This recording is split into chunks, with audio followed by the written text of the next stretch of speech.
So this video is going to just be a brief one giving an example of community ignorance for people with trauma, because we face it every day and people don't realize how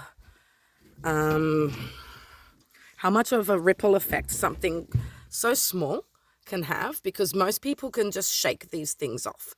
But for us, it gets stuck in our system, and that affects what we do next. And in some cases, it can actually end up quite bad. Like, I've ended up in situations at the end of the day where it's costing me thousands and I'm stranded, and it's all because something happened in the morning. I lost my brain, and I'm going to explain it to you. So basically, we have to live a certain way because we're in fight or flight and we're scared and things affect us. When we get triggered, there are things that we have to do. Stimulation affects us with our sensory, and safety is paramount. So when you're out and about, if you happen to get triggered, you need to be able to remove from it, which is why I'm okay now, because what happened just before with today's example, it was minor, but because I'm out in the bush, I was able to just remove immediately, and I'm now just going to spend my entire day out in the bush. I've cancelled my entire day's plans because I know where my nervous system is at now because of what just happened.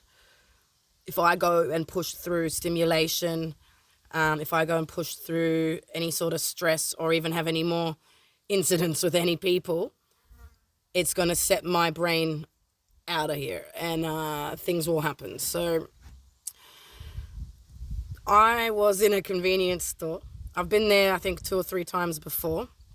And the man there, he's always been really grumpy. And I just always put it down to he's a grumpy old man. But actually, because I've been in a few times now, I've seen he's super nice to everyone else. And I'm like, hang on a sec. This guy doesn't like me. What have I done? And I'm trying to think, because that's one of our things, right? As soon as you know someone you're the one person they don't like, you straight away feeling like you've done something wrong and you've got to figure out what it is. And I'm like, okay. So anyway, I'm going around the aisles with a basket, just getting a few things. But I am fast. So I'm zipping around, but I'm nowhere near him. He's over at the counter on the other side of the store. I'm zipping around, doing my thing. I go over to the counter, and, I've been hearing people come in, oh, hi, Glenn, hi, John, totally nice. I get over there and I'm like, having a nice day, sir? And he's like, it's fine. Days are always fine if you're breathing. Okay. Now, if I hadn't seen him be so nice to anyone else, I'll just put it down to him being a grumpy old man. But it was clearly me. All right, don't say anything. Just get your stuff and go. But I'm thinking, what the fuck have I done to this guy? Because every time I'm in there, I'm friendly, I'm nice. We've never had any altercations. I've never been annoyed or been in a stress or been rude, because I know that sometimes we can come across harsh or rude or blunt and get taken the wrong way. And I was trying to think about it. I was like, no, I'm quite jolly when I go in there, because it is just a convenience store. He's a lovely little dude, and I'm in a country area. Why, I don't go in there triggered or in any sort of state where I don't want the people around to not like me. So I'm thinking, okay, he just doesn't like me. That's fine. But after a few minutes of every interaction with him being met with complete rudeness, disrespect, attitude, and even anger, I decided to say very nicely, I do apologize if I've been annoying you in any way. I'm quite unwell and I've got some mental health issues. So my brain is a little bit different. Thinking, I wouldn't always say something in this situation, but it was getting a bit much. I was worried that if it kept going, I'd end up getting triggered. And once that happens, you can't control certain things. So while you're in control, you do everything you can to prevent it, right? And his response to me telling him, I'm sorry if I annoyed you, I've got mental health issues. was, that's not my problem, it's yours. And I was just like, wow, okay. Start putting the stuff in the bag, and he snatches the bag off me, which anyone who's got trauma will know. When you've been abused and you've had really unimaginable things done to you, and you've just come into a little friendly area, you're jolly, you're happy, you're just getting your groceries, and this man is slamming things down, snatching, getting angry, having a red face, like you've actually done something, but you don't know what. I could feel it all starting to kick. When he snatched the bag, it jolted, and I felt a minor zap, because they start here. And I felt my chest, and I felt myself, I started to shake. And I was like, okay, I've got a small window before I can't catch this. And I said to him, why are you being so mean? And he started waving his arms around in front of me, which was already like a lot for my sensory, a lot for my trauma. And he goes, oh, it's because you make no sense. You're going around getting all these things, and I don't understand you. So basically, he's been all the way over there on the other side of the shop watching me whiz around all jolly and happy, and that's just been too much for him, and he just fucking hates me. And I'm like, I don't understand. Is this what people with autism and ADHD experience all the time? Most likely, because it is very common for people with autism to end up with C-PTSD from the abuse that they experience and how they are treated like that. Community, business, home, everywhere. ADHD until recently was getting the same treatment. And I know because C-PTSD is just not even anywhere near what those guys have as far as understanding out there. We're at the bottom. But what makes it worse for us is because it's trauma, it actually sends us backwards. So it's not just difficult or whatever, it creates more trauma. And that's why people with autism end up with trauma, because of how traumatizing it is. See, to a lot of people, that's just like, oh, he's just a grumpy old man, like, shake it off. But when you've been abused your whole life, and every day you go out in community and you're treated like that just because you are fast, just because you are scatty. But the thing is, we don't just go and shake it off. So I'm fortunate enough to be out in the bush, and I've managed to just come out, cancel my day, and my whole day is going to be focusing on getting the burning out, relaxing my muscles, meditating to slow my brain down because it is like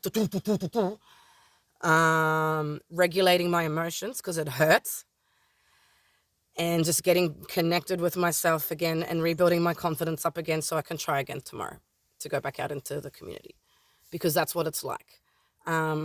And the ripple effects, if you don't get to ground and do that, are next level. So already today, I've gotten into the car so shaking that I've slammed my finger in the door. I've pulled over at the side of the road and I knocked the little post thingy with the little side rail thing on it. You know, I've tripped over a lot of times. And that's just in the last half an hour since it happened. And that's just because I'm lucky enough to be grounded in nature. But actually a lot of the time is I have to still drive around in the stimulation, because once that happens to you, you're in fight or flight so hard, everything's heightened, yeah? So if you're out in sensory overload, boom, goodbye frontal lobe, boom, emotional dysregulation has just kicked in, and there's next fucking level, and you can't cope. Everything is so overwhelming. So the next person who's rude to you, you're just going to come undone. No one understands it. And it's all due to lack of awareness and ignorance. Like, I got up, I was happy, I was ready to go and have a nice day at the beach with my dog, go and do some, driving around, finding different locations to check out and just focusing on my health. But now I have to be still because I can't take the risk of going out and having something happen, because quite often I end up losing my keys. In the space of 1 month, I lost my keys, I think it was like 4 times. Had to get my car towed 2 of those times. I've spent thousands and I don't have money to be spending that. It's borrowing off people. So I've gotten myself into debt just because I'll go in, have an episode like this morning, but then I'll have to like drive to an appointment. But then I'm, struggling with all the driving and the parking and the people and the beeping and the doors, and then someone else is rude. And then the next thing, I don't know what I just did with my keys or where I parked my car was the last one. Last week, I couldn't remember where my car was, and I was just sitting on the gutter crying, and I had to get a security guard. He walked around the whole town with me to help me find my car because I couldn't see. My brain shut out and I wasn't able to drive or do anything. I had to just sit in my car for ages to come out of it. And then I'll be okay to drive because you can't medicate when you're driving. So excuse me, my dog's doing something. Oh, she found a feather. So yeah, if you can't medicate, which is what we need to, like if I have microdose, I can come out of it a lot faster. But when you're driving, you can't. So I had to stay in my car for hours because I couldn't be in the sensory. I couldn't be around people. I couldn't communicate with anyone. I couldn't drive anywhere because I was having no brain about me. So I had to wait. I had to like close my eyes, put my beanie over my face, put the music on, deep breathe, and just block the whole world out in there until I was okay to drive. And then I had to cancel my whole day, drive home, and then medicate and stay in nature. So it happens a lot.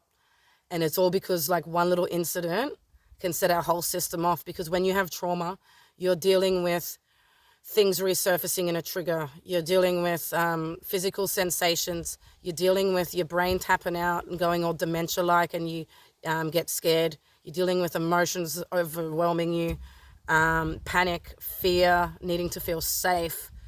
But you don't get that. You're just getting stuck in this whirlwind, and it gets faster and bigger and sucks you in further while you're out there in it. So I'm very blessed to be out in the bush and know that even though I've lost my plans for the day, I haven't lost my health for the day. So this is a minor one, but it is the perfect example to put on here, that to show you what we live with and that we don't get to have a quality of life.